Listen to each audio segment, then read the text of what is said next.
Jean Hugel's family have been wine growers in Riquewihr, in the region of Alsace, for nearly 400 years, and they've personally felt the tug of two nations fighting for their loyalty. Mon grand-père était né.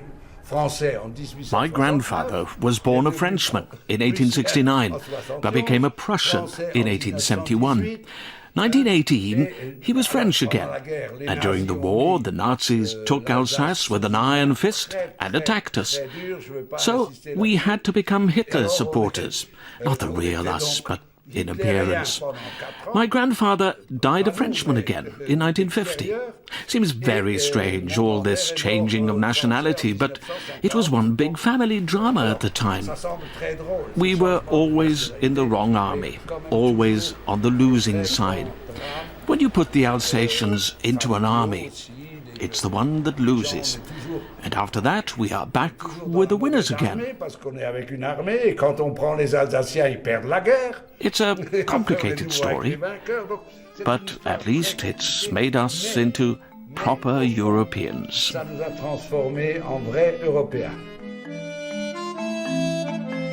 Although living next door to the Rhine brought a major identity crisis, it's also brought a lot of wealth to the family wine business. From here we have a great view of the vineyards of Alsace. To the right, the Vosges, the Rhine Plain, and the Rhine River a little further away, not too close. It would be dangerous. And then there is the Black Forest. And from the point of view of the river, it is the most southerly point of the river where the water goes north, so it's ideally placed for the business of exporting wine.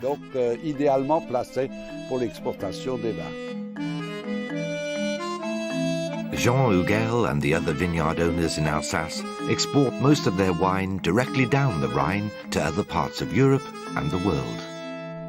Pour gagner de l'argent dans le monde du vin, to make money in the wine business, you need to sell the product to people who have money, but no wine themselves. And for us, those people are in Northern Europe. Because of the Rhine, we can share our wine with people in the lower lands.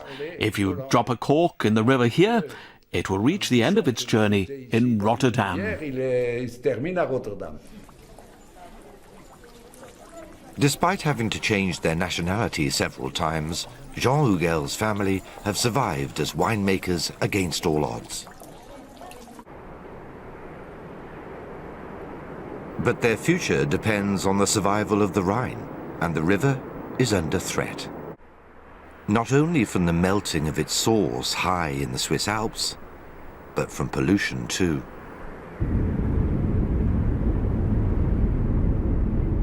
Further upriver, the Rhine crosses the border of a fourth country, Switzerland, which is also home to the twin sources of the Rhine, the Vorder and Hinter Rhine rivers.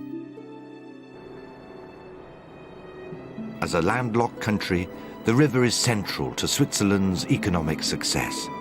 Marking this junction where the Rhine enters Switzerland is the Swiss-German city of Bâle, a wealthy centre of commerce established on the proceeds of specialty chemical and drug industries.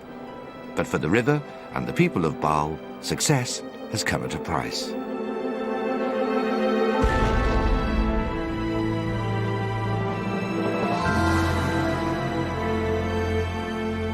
Irene Vigger has lived in Bâle all her life.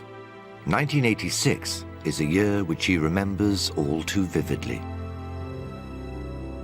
It was in this year that a fire engulfed a riverside factory, causing a disastrous chemical spill which turned the Rhine red. Downstream, as far as Rotterdam, the pollution killed wildlife and devastated the Rhine fishing industry. In Bâle, where it all began, the poison also hung in the air. Daran erinnere ich mich, ja. I remember it well. It was the middle of the night when we heard the sirens and we were warned to close our windows. There was a smell in the air. It was like rotten eggs. That was the start of pollution, which lasted for years, until the water and the air was clean again.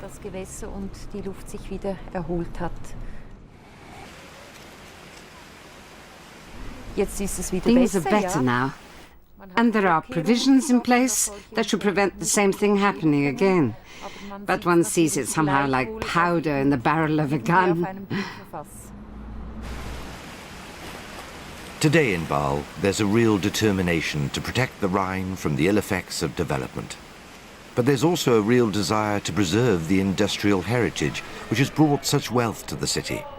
Irene is one of the leaders of a community project which aims to do both. We live in the area, and we love the old factories.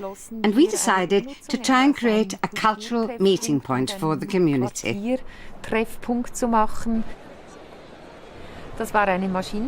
This old machine factory belonged to a world-famous company, but they moved out because there wasn't enough room to expand, and they just left the building empty. We thought it would be a good idea to bring new life to the place for the sake of the community.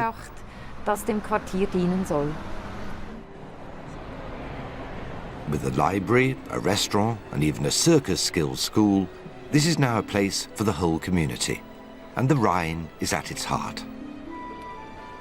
This centre is some distance away from the Rhine. And at the beginning we were criticised because it was not in the centre of town. But I think that even here you feel the flow of the Rhine. Also Basel lebt auch hier.